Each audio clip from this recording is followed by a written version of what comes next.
The premise of the movie is set in a small town somewhere in Japan called Sakurada. While at first glance it looks like nothing special, the reality is quite different. Half of the residents of the town have some kind of unique ability. Some can talk to animals, some can teleport, while a select few can even see the future. These abilities can only exist inside of the town, because as soon as the residents step out, they forget about their past lives. The protagonist of the movie is a high school boy named Kei Asai. He has one of the rarest abilities to remember everything he has ever seen. Kei is friends with a girl from his class named Haruki. She has the power to reset time back 3 days. Kei and Haruki frequently work together to use their powers for good and help people. On the morning of September 17th, Kei is on his way to school. A kind girl named Minami wishes him a good morning and cycles away. Seconds later, she gets hit by a van and is on the verge of death. Haruki sees this and asks Kei when the last reset was. When he gives her the green light, she uses her abilities to go 2 days in the past to September 15th. After using the power, no one other than Kei can remember what happened. Hence, he tells Haruki everything about Minami's accident. However, since they cannot forcefully change the present, Kei thinks of a different plan. He goes to meet a guy named Tomoki, who has the ability to talk to anyone telepathically. September 17th arrives again, and a few seconds before Minami's accident takes place, Tomoki telepathically asks her to stop. She does so, and is saved, without anyone doing anything significant. Then, Kei and Haruki meet on the roof, happy that they were able to help someone, even though Minami doesn't know it. They save the current time in Haruki's phone, which means they cannot reset past this time in the future, which ensures Minami is safe. To manage the powers and protect the people of Sakurada, an organization called the Administration Club is formed. It holds the records of every person in the town and their abilities, and uses them when necessary for the town's benefit. In the following scene, we are introduced to Eri, a girl who has the ability to steal other people's powers but cannot use it. She used to be one of Kei's classmates and used to treat him like a hero. Long ago, he helped her get rid of her abusive father. However, they grew apart with time, and Eri still holds a grudge against Kei for neglecting her.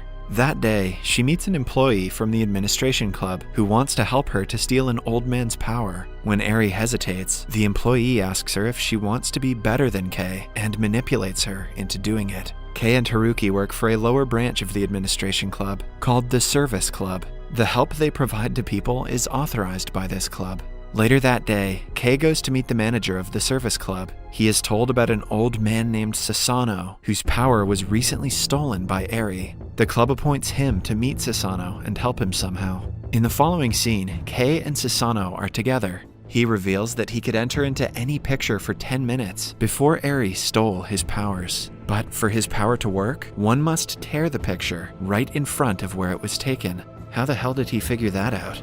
After the meeting, Kei gets a call from the manager who tells him that someone very important from the Administration Bureau wants to meet him and Haruki urgently. Kei is confused because he doesn't remember being acquainted with anyone from the Administration Club. Still, the next day, he and Haruki arrive in front of the club's special quarter. They are welcomed by a mysterious man who refuses to answer any questions. He politely brings him inside the building that looks like a maze. Haruki is asked to stay in the waiting room until Kei meets the important person, since the person can only see one of them at a time.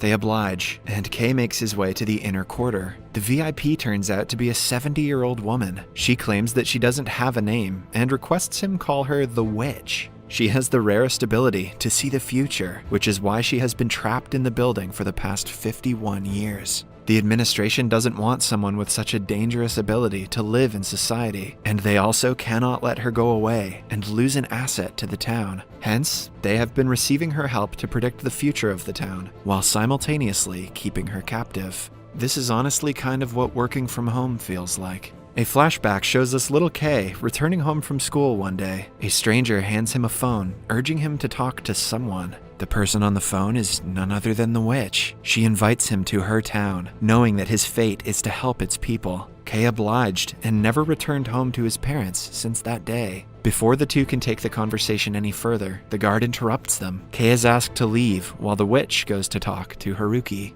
Then, we see the old woman asking Haruki how much she loves Kei. Haruki replies that even if she has no limbs, no senses, and no thoughts, she would still love him. But if she was missing her arms, legs, nose, ears, mouth, and brain, would Kei still love her?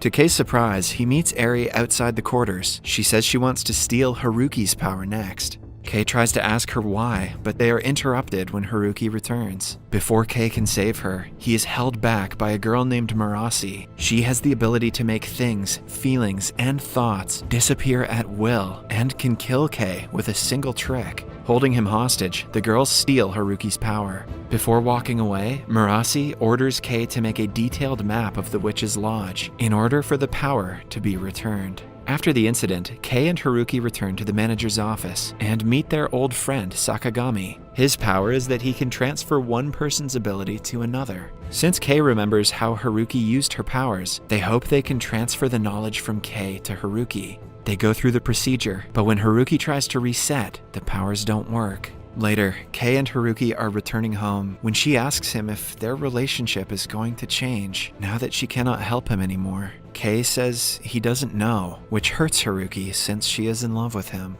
After dropping her off, Kei goes to meet the manager yet again and asks him how he knows Marasi. The manager is shocked but reveals that he used to be best friends with Marasi's elder brother who died in a traffic accident. A flashback shows us that Marasi, the manager, and their friend had barged into the administration's headquarters, threatening to blow up the building if they didn't help them resurrect Marasi's brother. But, as expected, the help never came, and Marasi became vengeful. Currently, her mission is to steal the power from the witch and take over the administration club with a more inclusive organization. This is why she wanted a detailed map of the witch's special lodge. Somewhere else, the old man, Sasano, tears a picture of his lover from 50 years earlier. When the picture comes to life, it is revealed that the woman in the picture is the witch. She was taken away from him by the Administration Bureau, which ended their relationship, but neither of them have stopped loving each other, even now. Sasano tells the young witch that he misses her, but she doesn't know how the older version of herself feels about him. She looks at his future and comments that they will need Kei's help.